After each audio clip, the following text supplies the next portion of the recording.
একবার যদি আপনি পথ নির্বাচন করে থাকেন, সেই পথে অগ্রসর হতে থাকুন আর তাতে অটল থাকুন। সবসময় দৃঢ় প্রতিজ্ঞ হন। আপনি যদি কোনো পথে টিকে থাকেন আর নিরন্তর পরিশ্রম করতে থাকেন, তবেই আপনার জীবনে সাফল্য আসবে। যদি কথায় কথায় লোকে কি ভাববে, লোকে কি বলবে, একথা ভেবে নিজের সিদ্ধান্ত পাল্টান, তাহলে কখনো নিজের লক্ষ্যে পৌঁছতে পারবেন না।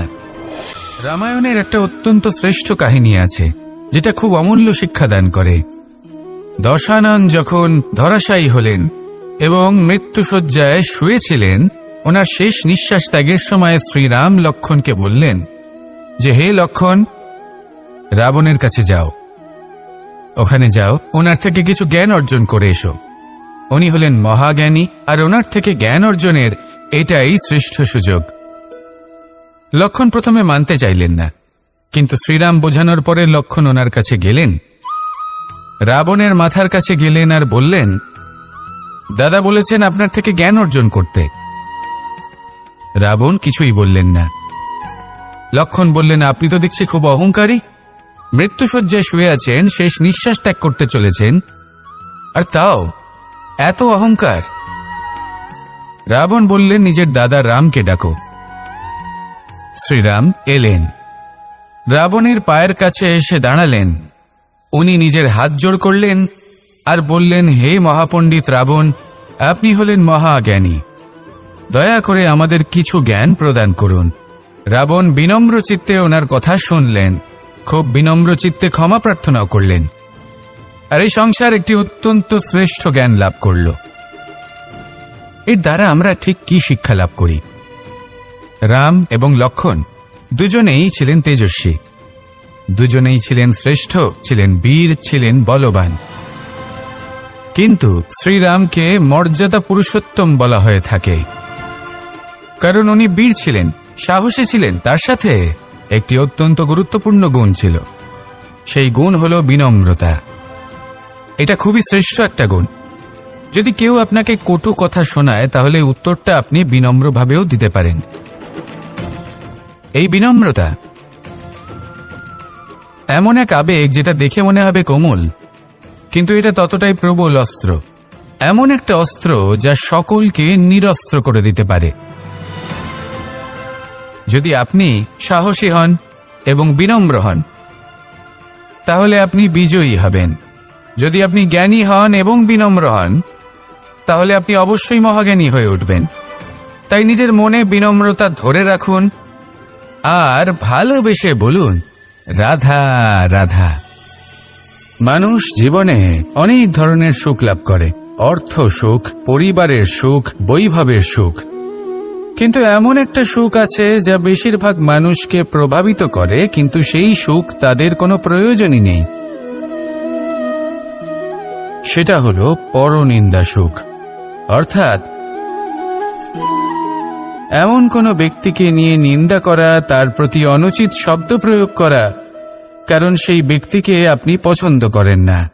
আর এমন অনেক মানুষ আছেন যারা এই কাজ করে খুব আনন্দ লাভ করেন, যেটা করা উচিত নয়, কারণ এতে আপনার সময়, আপনার ঊর্জা, আপনার নিজের অন্তরের ইতিবাচক শক্তি আপনি নষ্ট করে ফেলছেন। আর এই সব কিছুই আপনার প্রয়োজন আছে। যাদেরকে আপনার পছন্দ নয়, সেই ব্যক্তির বিষয়ে কথাই বলবেন না। সেই সব ব্যক্তির দিকে মনোনিবেশ করুন যাদের আপনি ভালোবাসেন। সেই সব কাজে মন দিন যেগুলো আপনার ভালো লাগে। সেই বস্তুর দিকে নজর দিন যেগুলো আপনার প্রিয়, নিজের লক্ষ্যের দিকে, এই সব কিছুর দিকে নয়। এমনটা করলে আপনার জীবনে আপনি সেই সব বস্তুর দিকে নজর দিতে পারবেন যারা প্রকৃত অর্থে আপনার জীবন আরো শ্রেষ্ঠ করে তোলে। এমনটাই করুন, জীবন আরো অনেক বেশি সুন্দর হয়ে উঠবে। আর তখন এই মন প্রসন্ন হয়ে বলবে, রাধা রাধা। আজ আমরা আবার সাফল্য আর অসফলতার বিষয়ে কথা বলবো। সফল ব্যক্তি কে হয় এবং অসফল ব্যক্তি কে হয়, এই বিষয়ে আমরা আগে অনেকবার কথা বলেছি। প্রত্যেক ব্যক্তি সাফল্য লাভ করতে চান, কিন্তু প্রত্যেক ব্যক্তি সাফল্য লাভের এই কাজে সফল হতে পারেন না। এবার এটা কেন হয়, এর পেছনে কারণটা কি? কারণ হলো ভয়। সফল ব্যক্তি হলেন তিনি যিনি নিজের সিদ্ধান্ত দ্বারা এই সমস্ত সংসারকে বদলে দিয়ে থাকেন, এবং অসফল ব্যক্তি হলেন তিনি যিনি এই সংসারকে দেখে এর বিষয়ে ভেবে নিজের সিদ্ধান্ত বদলে ফেলেন। প্রয়োজন হল নিজের লক্ষ্যের বিষয়ে ভেবে দেখার, পথের বিষয়ে ভেবে দেখার। একবার যদি আপনি পথ নির্বাচন করে থাকেন, সেই পথে অগ্রসর হতে থাকুন আর তাতে অটল থাকুন। সবসময় দৃঢ় প্রতিজ্ঞ হন। আপনি যদি কোনো পথে টিকে থাকেন আর নিরন্তর পরিশ্রম করতে থাকেন, তবেই আপনার জীবনে সাফল্য আসবে। যদি কথায় কথায় লোকে কি ভাববে, লোকে কি বলবে, একথা ভেবে নিজের সিদ্ধান্ত পাল্টান, তাহলে কখনো নিজের লক্ষ্যে পৌঁছতে পারবেন না। আসুন আমার সাথে ভালোবেসে বলুন, রাধা রাধা। মানুষের 6টি বড় শত্রু রয়েছে, আর এরা অন্য কোথাও নয়, বরং মানুষের অন্তরেই বাস করে। এই 6টি শত্রু হল কাম, ক্রোধ, মোহ, লোভ, ঈর্ষা আর অহংকার। কিন্তু এরা কি চিরকাল আপনার শত্রু হিসেবেই থেকে যায়? এদেরকে নিজের বন্ধু করে তোলা কি সম্ভব নয়? ভেবে দেখুন না। এবার যদি কথা বলি কাম নিয়ে, অর্থাৎ কামনা করা, তাহলে মানুষ যদি জীবনে কামনা করতে থাকে তাহলে সন্তোষের অনুভূতি লাভ করতে পারে না।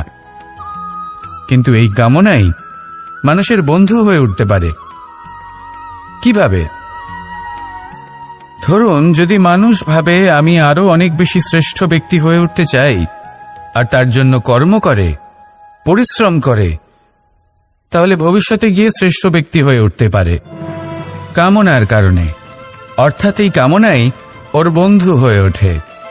কিন্তু ধরুন, কোনো মানুষ যদি চায় সে শ্রেষ্ঠ ব্যক্তি হয়ে উঠবে, কিন্তু তার জন্য না কোনো কর্ম করছেন আর না কোনো পরিশ্রম করছেন, আর অধর্মের পথে চলতে শুরু করে দেন, তাহলে এই কামনাই তার শত্রু হয়ে উঠতে পারে।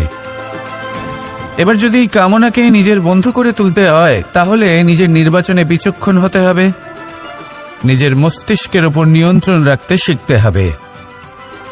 সেটাই করুন আর আমার সাথে ভালোবেসে বলুন, রাধা রাধা।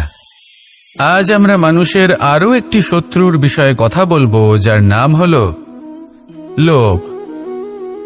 যে কোনো বস্তুকে অত্যাধিক লাভ করার যে বাসনা, যতটা লাভ করেছি ততটা যথেষ্ট নয়, আমার আরো চাই, আরো চাই, একেই বলে লোভ। এবার এই লোভ আপনার জীবনে শুভ না অশুভ, আপনার মিত্র নাকি আপনার শত্রু, সেটাও নির্ভর করছে আপনার ওপর। যেমন ধরুন, কোনো ব্যক্তির অসম্ভব ধনের লোভ, সে সেটা অর্জন করছে আর সেটা সংগ্রহ করছে, আর সেটা লাভ করার জন্য সে অনৈতিক কাজ করছে। যদি এই সব হতে থাকে, তাহলে লোভ কিন্তু আপনার পক্ষে অত্যন্ত ক্ষতিকারক। কিন্তু যদি সেই ব্যক্তি ধরুন ধন অর্জন করছেন, তার সাথে নীতিও পালন করছেন, আর সংগ্রহ করার পরে সেটা সংসারে ছড়িয়ে দিচ্ছেন, যদি এমনটা হয়, তাহলে এই লোভ আপনার বন্ধু হয়ে উঠতে পারে। যদি আপনার সৎসঙ্গ লাভ করার, সৎকর্ম করার লোভ থাকে, তাহলে আপনি কখনো একা থাকবেন না। যদি ভালোবাসা প্রদান করার লোভ থাকে, এই সংসারকে সাহায্য করার লোভ থাকে, তাহলে এই লোভ, যা সংসারের শত্রু, সেটা কিন্তু আপনার সাথে পরমাত্মার মিলন ঘটাতে পারে। এবার এই লোভকে নিজের মিত্র করে তুলবেন নাকি শত্রু করে তুলবেন, সেই সিদ্ধান্ত আপনারই। আসুন আমার সাথে ভালোবেসে বলুন, রাধা রাধা। একটি সোনার মুদ্রা নিন, সেটা জলে ফেলে দিন, তারপর তুলে নিন, সেটা মাটিতে ফেলে দিন, আবার তুলে নিন, কাদায় ফেলে দিন, আবার তুলে নিয়ে হাতুড়ি দিয়ে তার উপর প্রহার করুন। তারপরেও সেই সোনার মুদ্রার মূল্য সেটাই থাকে যা আগে ছিল, তাই না? এটা হলো উদাহরণ সংসারের সেই প্রত্যেকটা জীবের জন্য, প্রত্যেকটা মানুষের জন্য। কখনো কখনো জীবনে সাফল্যের বদলে আমরা বিফলতা পাই। যতটা আশা করেছিলাম ততটা শ্রেষ্ঠ কর্ম করতে পারি না। কখনো বা আমরা ভুল করে ফেলি, কখনো আমরা অনুচিত কর্ম করে ফেলি, কখনো সংসার আমাদের বুঝতে পারে না। তার পরিণামস্বরূপ এই সংসার আমাদের নিন্দা করে, আমাদের উপেক্ষা করে, আমাদের বিষয়ে কটু কথা বলে, কখনো সামনাসামনি বা কখনো পেছনে। সংসার এমন একটা আচরণ করে যেন আমাদের সাথে কথা বলাটাই একটা বিশাল অপরাধ। এবার সেক্ষেত্রে কি করা উচিত? মনকে শান্ত করা উচিত।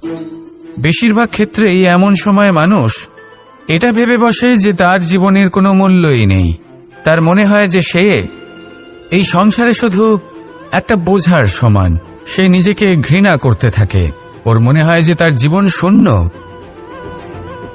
কিন্তু তা নয়। আপনি সোনার মুদ্রার মতো। যদি আপনার মধ্যে সেই গুণ থাকে, আপনি শ্রেষ্ঠ কর্ম করেন, আপনার মধ্যে সেই বিদ্যা থাকে, আপনি নিরন্তর প্রয়াস করেন, সৎকর্মের পথে এগোতে থাকেন, তাহলে আপনার নিজের যে মূল্য তৈরি হয় সেটা কোনো পরিস্থিতিতে কোনো ব্যক্তি আপনার থেকে কেড়ে নিতে পারবে না। শুধু নিজে ভেঙে পড়বেন না। এটা ভাবুন, যে সম্মান আপনি হারিয়েছেন সেটা আপনি কিভাবে ফিরে পেতে পারেন, তার জন্য কি করতে হবে। যে ধন আপনি হারিয়েছেন সেটা পেতে হবে কিভাবে, তার জন্য কি কি করতে হবে। শান্ত মনে সবটা ভেবে দেখুন, সিদ্ধান্ত নিন এবং অগ্রসর হন। আপনি এই সংসারের কাছে তেমনই হয়ে উঠবেন যেমন আপনার কর্ম হবে। যদি তা শ্রেষ্ঠ হয়, সবাই তাই ভাববে। আসুন আমার সাথে ভালোবেসে বলুন, রাধা রাধা। সূর্য এই সংসারকে আলো প্রদান করে। সূর্যের মনে যদি নিজের তেজের জন্য অহংকার জন্ম নেয়, তখন তার অহংকার ভঙ্গ করে মেঘ। সূর্যের আলো পূর্ণরূপে ঢেকে দেয়। মেঘের মনে যদি নিজের গতি নিয়ে অহংবোধ জন্ম নেয়, তাহলে মেঘের অহংকার ভঙ্গ করে পর্বত। মেঘের গতি অবরুদ্ধ করে দেয়। এবার যদি পর্বত নিজের নিশ্চলতা নিয়ে অহংকার করে, তাহলে সেই অহংবোধ ভঙ্গ করে একটি মূষক। সেই বিশাল পর্বতে একটি ছিদ্র করে দেয়। এবার যদি মূষকের নিজের মনে অহংবোধ জন্ম নেয়, তাহলে জল তার অভিমান ভঙ্গ করে, সেই ছিদ্র দিয়ে প্রবেশ করে। আর যদি জলের মনে অহংবোধ জন্ম নেয়, তখন মানুষ বাঁধ নির্মাণ করে তার গতিপথ রুদ্ধ করে, জলের অহংকার ভঙ্গ করে। আর যদি মানুষের মনে অহংকার জন্ম নেয়, তখন সূর্য নিজের তাপ দ্বারা মানুষের অহংকার ভঙ্গ করে। এই সংসারে অহংকার প্রদর্শন করার কোনো প্রয়োজন নেই। আমাদের সবার মধ্যেই কিছু বিশেষ গুণ আছে, আর সবার মধ্যে কোনো না কোনো দোষও আছে। এই প্রকৃতি আমাদের কি শিক্ষা দেয়? কেউ একে অপরের সাথে লড়াই করে না, একে অপরের জন্য বাধা সৃষ্টি করে না, শুধু নিজের কর্ম করে। সূর্য নিজের প্রকাশ দ্বারা বনস্পতি এবং গাছপালাকে জন্ম দেয়। মেঘ বর্ষা সৃষ্টি করে লুপ্ত হয়ে যায়, আবার নির্মিত হয়। পর্বতের সেই নিশ্চলতা সেই বর্ষাকে একটা দিশা প্রদান করে, আর তারপরে তা ধারা হয়ে প্রবাহিত হয়ে যায়। এইসব কি? এইসব একটা সম্পর্ক, একটা চক্রের মতো। সবাই একসাথে নিজের কর্ম করে, তাই এই চক্র আবর্তিত হয়। এটা আমাদেরও করতে হবে। একসাথে মিলে কাজ করতে হবে। কারোর জন্য বাধা হয়ে উঠলে হবে না, কাউকে ছোট মনে করলে হবে না। এটাই করতে থাকুন। সবাই মিলেমিশে কর্ম করুন। প্রকৃতি আমাদের এই শিক্ষাই দেয়।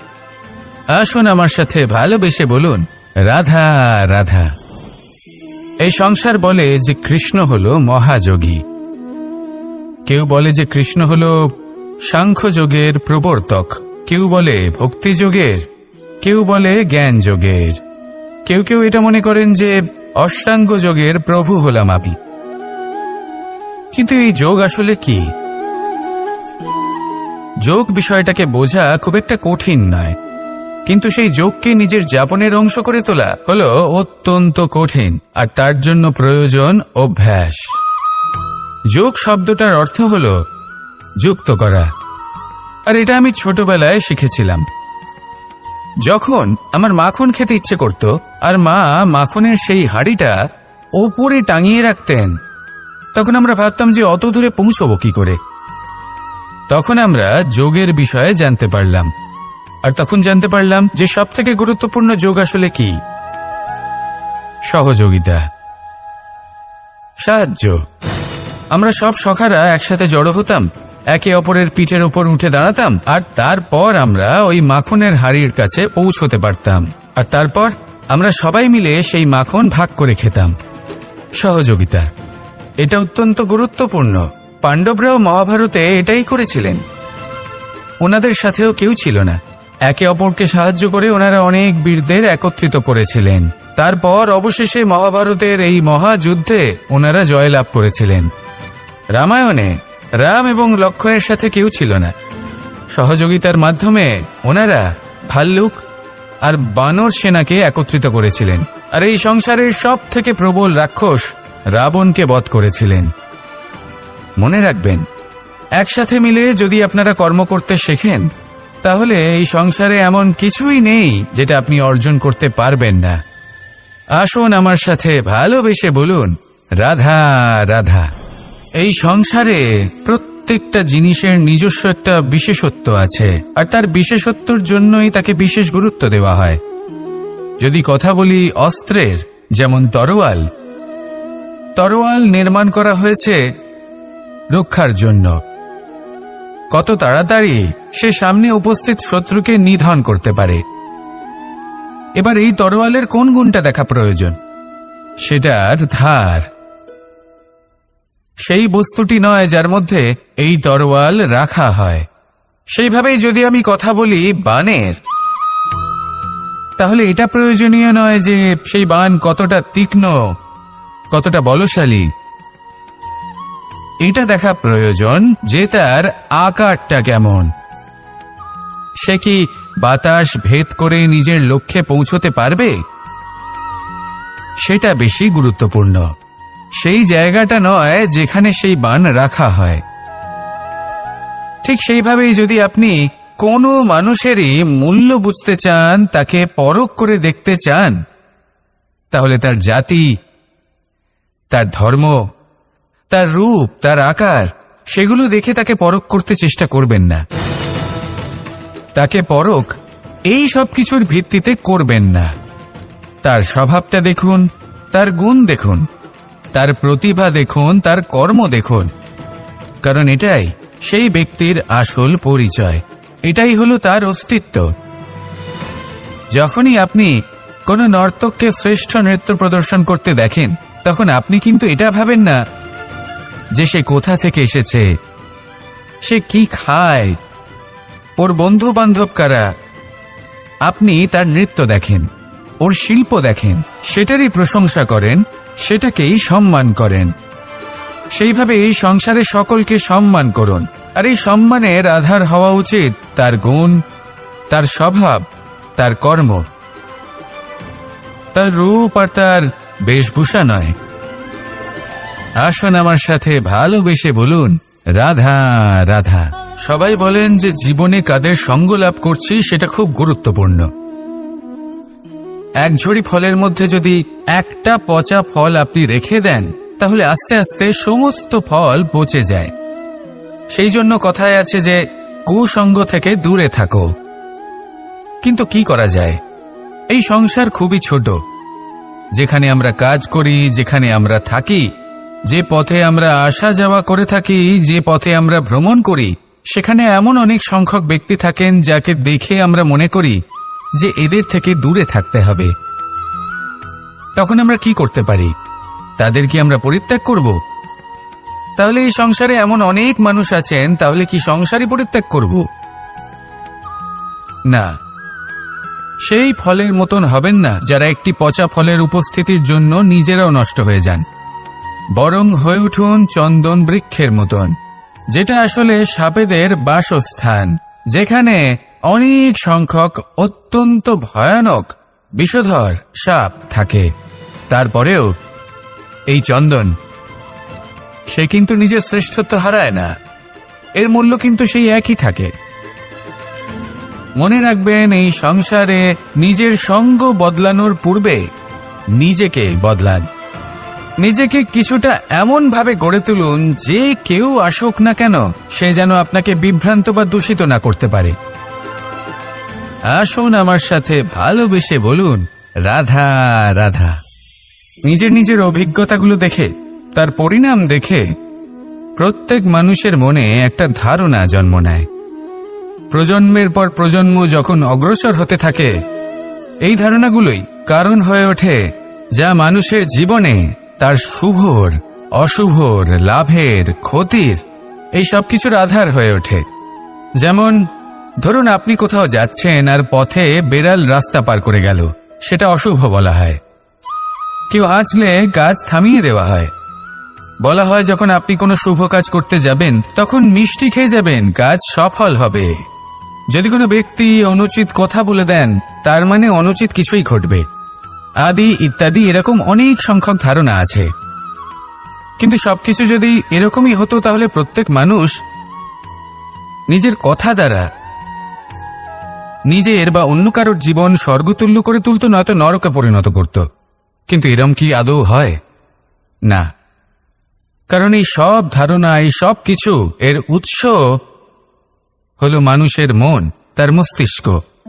যখন আমরা কোনো বাক্য বা কোনো ধারণাকে একটু বেশি গুরুত্ব দিয়ে ফেলি, তার উপর একটু বেশি বিশ্বাস করে ফেলি, তখন যেটা হয়, তখন আমাদের এই ইচ্ছে শক্তি তার সঞ্চার হয় সেই বাক্যের মাধ্যমে, আর সেই জন্য সেই বাক্য আস্তে আস্তে ফলপ্রসূ হতে থাকে।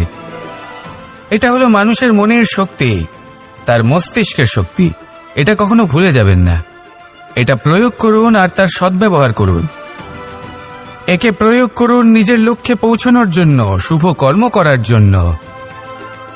আসুন আমার সাথে ভালোবেসে বলুন, রাধা রাধা। কখনো আমরা কোনো হাটে যাই, কোনো বিশেষ বস্তু কেনার থাকে, ওখানে যাই, গিয়ে অন্য কারোর কথা শুনে অন্য কোনো বস্তু কিনে নিয়ে আসি, অদরকারি জিনিস কিনে ফেলি। তারপর ভাবি যে আমরা এরকম কেন করলাম, এটা আমরা ভুল করলাম, আমার এটা করা উচিত হয়নি, আদি ইত্যাদি। মানুষ যখন জীবনে এমনই সিদ্ধান্ত নিয়ে বসে, এমন নির্বাচন করে, তখন সেই সিদ্ধান্ত নিশ্চিত রূপে তার ভবিষ্যতের জন্য অত্যন্ত গুরুত্বপূর্ণ হয়। কিন্তু যদি আপনি কোনো অনুচিত চয়ন করে ফেলেন, তাহলে মন খারাপ করবেন না, সেই গ্লানিবোধ নিয়ে কষ্ট পাবেন না, সামনে অগ্রসর হতে থাকুন। কারণ এই অনুচিত নির্বাচন আপনাকে উচিতভাবে জীবনযাপনের পথ দেখাতে পারে। এবার যদি আমি আপনাকে বলি যে আপনি আগুনে হাত দিন, সেটা কি আপনি করবেন? করবেন না। কেন? কারণ জীবনে কোনো না কোনো দিন আপনি একটা ভুল নির্বাচন করে আগুনে হাত দিয়েছিলেন। তারপরে আপনি শিক্ষা পেয়েছিলেন যে আমি জীবনে আর কোনোদিন আগুনে আর কিছুতেই হাত দেব না। এই জীবনও ঠিক সেরকমই।